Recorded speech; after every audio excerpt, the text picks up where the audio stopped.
صلی علی رسول الکریم اما بعد فاعوذ باللہ من الشیطان الرجیم بسم اللہ الرحمن الرحیم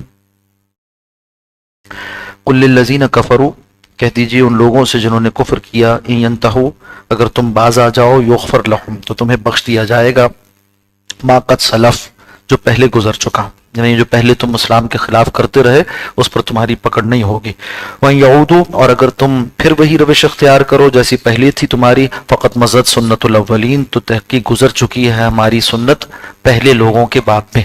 مراد کیا ہے اس سے کہ مکی قرآن حکیم میں بار بار اس بات کا بیان آ چکا کہ مکذبین انکار کرنے والے معاندین کفار مشرکین ان کے ساتھ اللہ نے کیا معاملہ کیا، تو جیسی سزا انہیں دی گئی تھی ویسی سزا تمہیں بھی دی جائے گی اگر تم باز نہ آئے۔ وقاتلوہم اب مسلمانوں سے کہا جا رہا ہے کہ تم لڑو ان سے حتی لا تکون فتنۃ یہاں تک کہ فتنہ فروغ ہو جائے، کفر کی شوکت شان و شوکت ٹوٹ جائے اور یہ شرک کے طریقے کو اختیار کرنے والے اور مسلمانوں کو نقصان پہنچانے والے ان کی طاقت ٹوٹ جائے، وَيَكُونَ الدِّينُ كُلُّهُ لِلَّهِ اور ہو جائے سارا کا سارا دین اللہ ہی کے لیے۔ فَإِنِ انْتَهَوْا پس اگر وہ کافر باز آ جائے، فَإِنَّ اللَّهَ بِمَا يَعْمَلُونَ بَصِيرٌ تو یقیناً اللہ خوب دیکھنے والا اس کا جو عمل تم کرتے ہو۔ وَإِن تَوَلَّوْا اور اگر وہ منہ پھیر لیں، فَاعْلَمُوا تو جان رکھو ان اللہ مولاکم بے شک اللہ تمہارا کارساز ہے، نعم المولا بہترین کارساز ہے، ونعم النصیر اور بہترین مددگار ہے۔ 9ویں پارے کا اختتام ہوتا ہے، 10ویں پارے کا آغاز ہوتا ہے، سورۃ الانفال جاری ہے۔ وَاعْلَمُوا اور جان لو انما غنمتم من شیء جو کچھ بھی تم غنیمت میں حاصل کرتے ہو چاہے وہ چیز تھوڑی ہو یا زیادہ ہو۔ آغاز میں یہ حکم یہاں تک کہہ کر چھوڑ دیا گیا تھا کہ کل کا کل اللہ کے لیے، اب وہ احکامات دیے جاتے ہیں۔ فرمایا جو بھی تم مال غنیمت میں سے حاصل کرو فَأَنَّا لِلَّهِ تو بے شک اللہ ہی کے لیے ہے، خُمُسَهُ اس کا 5واں حصہ، وَلِلرَّسُولِ اور رسول اللہ صلی اللہ علیہ وسلم کے لیے، وَلِذِي الْقُرْبَى اور رسول اللہ صلی اللہ علیہ وسلم کے قرابت داروں کے لیے، وَالْيَتَامَى وَالْمَسَاكِينَ اور عام مسلمانوں کے یتیموں اور مسکینوں کے لیے، وابن السبیل اور راہ چلتے مسافروں کے لیے ہے، ان کنتم آمنتم باللہ اگر تم ایمان رکھتے ہو اللہ پر، وما انزلنا اور اس پر جو ہم نے نازل کیا، علی عبدنا اپنے بندے پر، یعنی رسول اللہ صلی اللہ علیہ وسلم کی وجہ سے جو نصرت ہوئی اور جو اللہ نے فرشتوں کو نازل کیا اور مسلمانوں کو قدرت دے دی کفار کے اوپر اور غلبہ عطا فرمایا، اس فتح و کامیابی پر تم ایمان رکھتے ہو تو تمہیں چاہیے کہ ان احکامات کو مانو۔ حکم کیا دیا جا رہا ہے یہاں؟ قاعدہ بتا دیا مال غنیمت کا کہ کل مال کے 5 حصے کیے جائیں گے اور 5ویں حصے کو خمس کہتے ہیں۔ پہلے 4 حصے یہ بات معلوم ہے اور انڈرسٹوڈ ہے، یعنی وہ جو شریک لشکر ہوتے ہیں ان کو دیا جائے گا۔ اس کے لیے بھی قاعدہ آپ صلی اللہ علیہ وسلم نے یہ متعین کر دیا کہ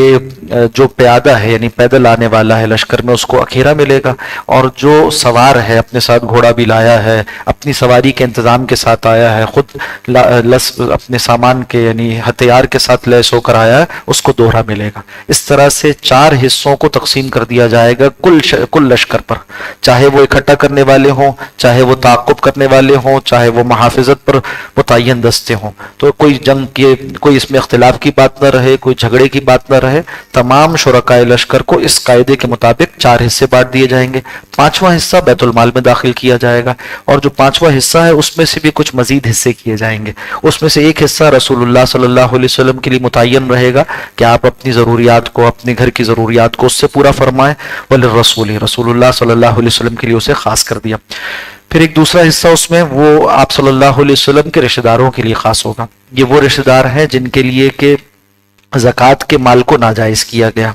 جو بنو ہاشم میں سے ہیں، ان افراد کے لیے مال خمس میں سے ایک حصہ دینا متعین کیا گیا۔ اچھا اب اس میں کیا یہ ان کا استحقاق بنتا ہے چاہے وہ مالدار ہوں یا مالدار نہ ہوں، دونوں صورتوں میں؟ تو فقہاء اسلام کا موقف اس پہ یہ ہے کہ ایسا نہیں ہے، اور یہ بات اخذ کی گئی ہے خلفائے راشدین کے تعامل سے، حضرت صدیق اکبر، حضرت عمر، حضرت عثمان، حضرت علی رضی اللہ تعالیٰ عنہم اجمعین، یہ چاروں حضرات جس طرح معاملہ کرتے رہے اپنے دور خلافت میں اہل بیت کے ساتھ اور اسی طرح سے بنو ہاشم کے ساتھ، وہی معاملہ بعد میں فقہاء نے شریعت کے قانون کے طور پر متعین کیا۔ وہ کیا ہے کہ ان میں جو نادار ہو اس کو ترجیح دی جائے گی، بقیہ فقراء و مساکین کی نسبت اس کو ترجیح دی جائے گی، اور اگر وہ مالدار ہے تو پھر ان کو دینے کی ضرورت نہیں ہوگی۔ جیسے کہ حضرت علی رضی اللہ تعالیٰ عنہ کو حضرت عمر نے جب خمس میں سے مال دیا تو انہوں نے فرمایا کہ اس سال میرے خاندان کو ضرورت نہیں ہے، کہہ کر انہوں نے واپس کروا دیا۔ تو عمل صحابہ سے یہاں پر یہ سنت متعین ہو گئی، طریقہ متعین ہو گیا۔ قریبی رشتہ داروں کے بارے میں یہ معاملہ ہے۔